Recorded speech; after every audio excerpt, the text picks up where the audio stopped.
Alright, so this is part 4 of our final exam hint video series, and I am on this last segment. For some reason it's all the same color now. But I'm on this last segment where I was at 210 axial, 0 shear. Now I move the axial down to minus 259 megapascals and keep the shear stress at 0.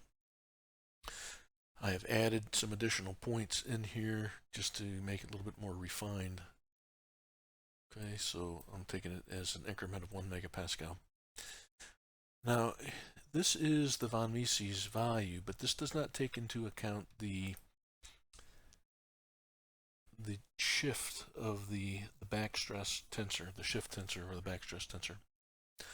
So this doesn't really help me right now. I'm going to have to go and use my other spreadsheet to figure out where I start yielding again now that my yield surface has shifted away from the origin. Alright, so that's what I'm going to do next. So I have this information here. I've made a copy of my second load step spreadsheet, this sheet right here, and then I've made a copy of it.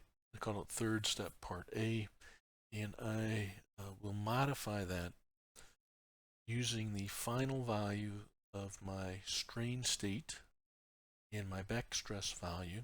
I'll be able to determine pretty close what value puts me back on the yield surface. Alright, so let me pause the video and I'll work on getting that set up.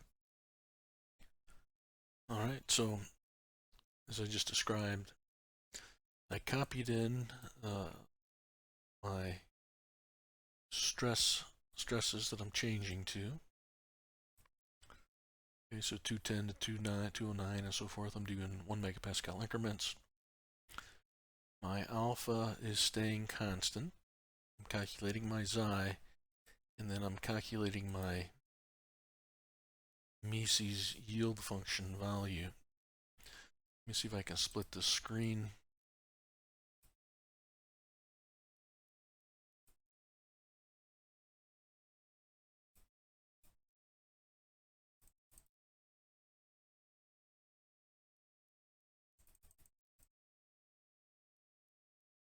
Okay, so here's my stresses. What I'm looking for is I'm looking for this value, and it's initially going to still decrease. I'm closer to the center of my yield surface as I move that way, and then I'm probably going to see it increase again at some point. Still decreasing.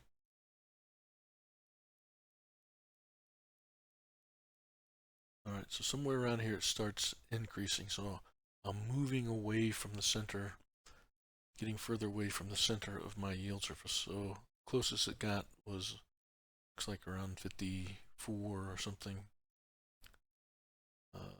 52, yeah, maybe around 52 for my functional value.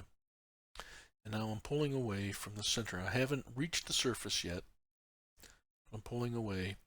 And when this value gets to be around 150, okay, this is the point where I start to have yielding again. Now, is it right here? Well, not exactly. If I want, I can probably calculate it. It's probably something just a little bit in between these two values, 60 minus 62 and minus 63. So let's say minus 62.5. Let's see how close we get.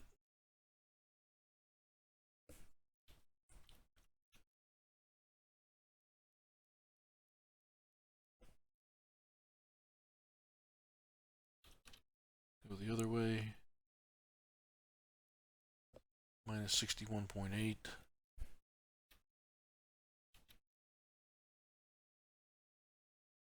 Okay, that's pretty close. So at minus 61.6 is when I start to have yielding again. Remember, we're kind of off a line. the increment, here's where we're on the yield surface, and then this is the stress increment that I'm taking. All right, so based on that information, I'm going to do what I did before, and I'm going to calculate the elastic increments up until minus 61.6, and then I'm going to find my total strain increments at that point,